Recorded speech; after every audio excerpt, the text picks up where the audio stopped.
លែងហ៊ានទៀតហើយ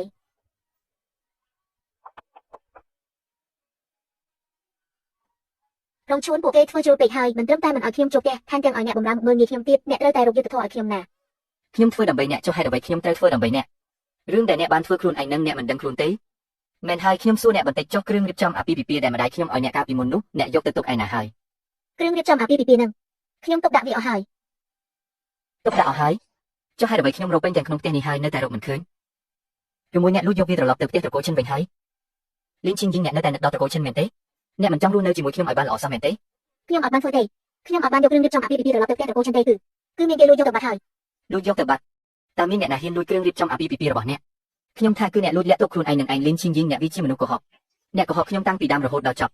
លីនឈីងយីងនេះជាលុយសម្រាប់ទិញម្ហូបថ្ងៃនេះឯងទៅមើលនៅផ្ទះបាយទៅកុំឲ្យពួកអ្នកបម្រើលួចកេងប្រវ័ញ្ចឲ្យសោះបាក់កូនធ្វើរឿងនឹងមិនចេះទេណាមិនចេះក៏ត្រូវរៀនទៅឯងឥឡូវជាកូនប្រសាររបស់ត្រកូលឌីងទៅហើយត្រឹមតែគ្រប់គ្រងផ្ទះក៏មិនចេះដែរចុះថ្ងៃក្រោយទៅមុខយ៉ាងម៉េចបើនៅតែរៀនមិនចេះក៏កុំញ៉ាំបាយអី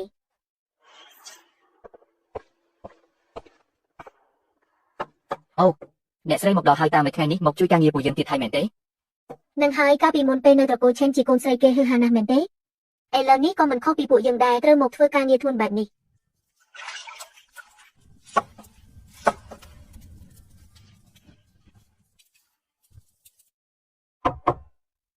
នេះឲ្យខ្ញុំញ៉ាំមែនទេមែនហើយអ្នកស្រីក្នុងផ្ទះយើងថ្មីនេះចំណាយច្រើនណាស់មានតែឲ្យអ្នកស្រីទ្រាំបន្តិចទៅណាខ្ញុំជាកូនប្រសារត្រកូលនេះណាពួកឯងទៀតឲ្យខ្ញុំញ៉ាំអាហារបែបនេះមែនទេខ្ញុំនឹងទៅប្រាប់រងជួនឲ្យដឹង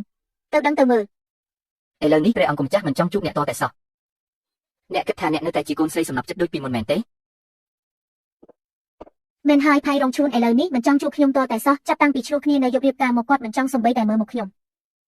ពេលចាក់ចេញពីត្រកូលឆេនខ្ញុំមិនមែនជាអ្វីទាំងអស់ពីមុនគាត់ធ្លាប់បីបាច់ថែរក្សាខ្ញុំក្នុងដៃតែឥឡូវនេះសំបីតែអ្នកបម្រើក៏ខ្ញុំមិនស្មើផងរងជួនបើកទ្វារឲ្យខ្ញុំផងខ្ញុំដឹងថាខ្ញុំខុសហើយលើកលែងទោសឲ្យខ្ញុំបានទេ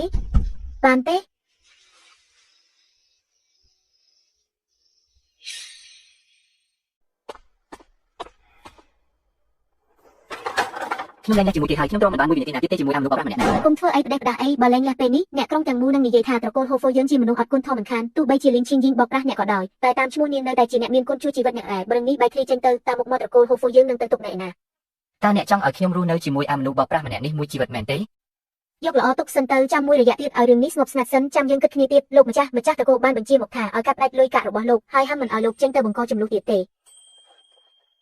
បងវាំងតោះទៅផឹកមួយកែវទៅលឿនឡានឬថាពេលនេះគ្រប់គ្នាវឹកវរអស់ហើយសំបីតែលុយផឹកស្រាក៏គ្មានដែរពេលរងជួនតើឯងនៅជាមនុស្សប្រុសដែរឬទេសំបីតែប្រពន្ធខ្លួនឯងក៏ចិញ្ចឹមមិនរួចផង